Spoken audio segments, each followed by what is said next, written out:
میں نے کہا جی سر کیا کام ہے؟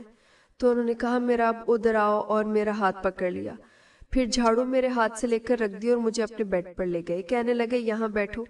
میں بیٹھ گئی، انہوں نے میرا دوپٹہ اتار دیا۔ میں نے کہا سر ایسا نہ کریں، میڈم گھر پر ہیں، وہ دیکھ لیں گی تو بہت برا ہوگا۔ لیکن ریحان صاحب کہنے لگے کہ وہ سو رہی ہیں، میں نے انہیں دوا دی رکھی ہے، وہ دیر سے اٹھیں گی۔ دراصل میں ڈر رہی تھی، ریحان صاحب لمبے چوڑے اور مضبوط آدمی تھے، یہ سوچ کر میں واقعی خوف زدہ تھی، اور میں صرف 18 سال کی تھی جبکہ ریحان 30 سال کے تھے، اس لیے میں بہت گھبرائی ہوئی تھی۔ خیر ریحان نے میری ایک نہ سنی اور میرے کپڑے اتار دیے اور اپنے بھی اتار لیے۔ پھر وہ میرے اوپر آ گئے اور جیسے ہی انہوں نے دباؤ ڈالا میرا زوردار چلانے لگی۔ ریحان نے میرا منہ دبا لیا اور اپنا کام جاری رکھا۔ میں چلاتی رہی لیکن انہوں نے ایک نہ سنی اور اپنا کام کیے بغیر نہیں رکے۔ میری آنکھیں کھلی کی کھلی رہ گئی تھیں، میری حالت بہت خراب ہو گئی تھی۔ ریحان مجھے اٹھنے کے لیے کہہ رہے تھے لیکن مجھے ہوش نہیں تھا۔ انہوں نے میرا ہاتھ پکڑ کے کھڑا کیا اور مجھے باتھ روم لے گئے۔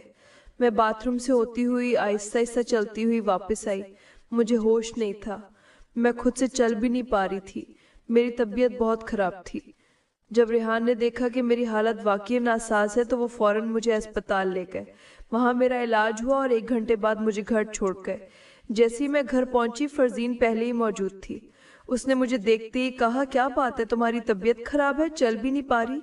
میں نے کہا مجھے اچانک بخار ہو گیا تھا، یہ دوائیاں، ریحان مجھے اسپتال لے گئے تھے۔ امی اور فرزین مجھے کمرے میں لے گئے اور کہا کہ آرام سے سو جاؤ۔ تھوڑی دیر بعد امی چائے لے کر آئیں اور کہا کہ پی لو۔ میں نے اٹھ کر چائے پی، مجھے بہت درد ہو رہا تھا کیونکہ ریحان نے میری حالت بگاڑ دی تھی۔ جو ڈر تھا وہی ہوا، مجھے لگ رہا تھا کہ وہ میرے ساتھ کچھ بڑا کریں گے اور انہوں نے وہی کیا، انہیں ذرا بھی ترس نہیں آیا۔ خیر میں نے چائے پی اور سو گئی۔ پھر رات کو 9 بجے مجھے جگایا گیا اور کھانے کو کہا گیا۔ میں اٹھ کر بیٹھ گئی اور کھانا کھایا۔ کھانے کے بعد میں باتھ روم گئی، دوائیں کھائیں اور پھر سو گئی۔ صبح آنکھ کھلی تو درد اور بڑھ گیا تھا، میں نے ناشتہ کیا اور پھر دوائیں لیں۔ امی نے کہا آج تم کام پر مت جاؤ، فرزین کو بھیجتی ہیں۔ فرزین نے کہا ہاں میں اپنا کام کر کے چلی جاتی ہوں۔ فرزین نے جلدی سے اپنا کام کیا اور پھر ریحان کے گھر کام کرنے چلی گئی۔ جب فرزین ریحان کے گھر پہنچی تو اس نے گھنٹی بجائی، ریحان نے دروازہ کھولا۔ ریحان نے فوراً فرزین کو پہچان لیا، اسے دیکھ کر بولا فرزین تم یہاں؟ فرزین نے کہا ہاں ریحان بھائی، میرا اب کی طبیعت خراب ہے، اسے بخار ہے، اس لیے میں آج اس کی جگہ کام کرنے آ گئی ہوں۔ ریحان نے کہا ٹھیک ہے اندر آ جاؤ۔ فرزین اندر گئی اور کام کرنے لگی۔ ریحان اسے بار بار دیکھ رہا تھا کیونکہ فرزین مجھ سے بڑی اور زیادہ صحت مند تھی، اس کے بازو مضبوط تھے۔ یہ دیکھ کر ریحان کے دل میں بڑے خیالات آئے اور وہ اسے غور سے دیکھنے لگا۔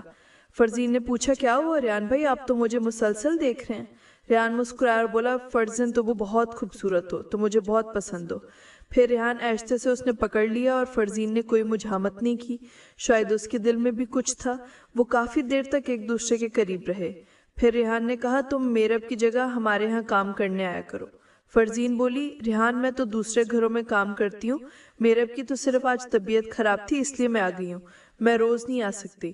ریحان بولا فرزین تم مجھے بہت اچھی لگتی ہو، میں تمہاری ماں سے تمہارا ہاتھ مانگوں گا اور تم سے شادی کروں گا۔ ریحان وہی کھیل فرزین کے ساتھ دہرا رہا تھا جو اس نے میرے ساتھ کھیلا تھا، اور وہی باتیں کر رہا تھا۔ فرزین کو کیا پتا تھا کہ یہ سب وہ میرے ساتھ بھی کر چکا ہے، نہ میں بتا سکتی تھی نہ ریحان ہی بتاتا۔ اب فرزین کے دل میں بھی ریحان کے لیے محبت جاگ اٹھی۔ اس نے کہا ریحان تم بھی مجھے بہت اچھے لگتے ہو، کیا تم واقعی مجھ سے شادی کرو گے؟ تم امیر ہو، ہم غریب ہیں، تمہارے گھر والے مان جائیں گے؟ ریحان نے کہا میں سب کو منا لوں گا، تم بس تیار ہو جاؤ اور کل سے ہمارے ہاں کام کرنے آنا۔ فرزین بولی دیکھتی ہوں اگر کل میرب کی طبیعت ٹھیک نہ ہوئی تو پھر میں بھی آ جاؤں گی۔ ریحان نے فرزین کے گال پر ہلکا سا تھپڑی دی اور کہا یار تم بہت اچھی لگتی ہو۔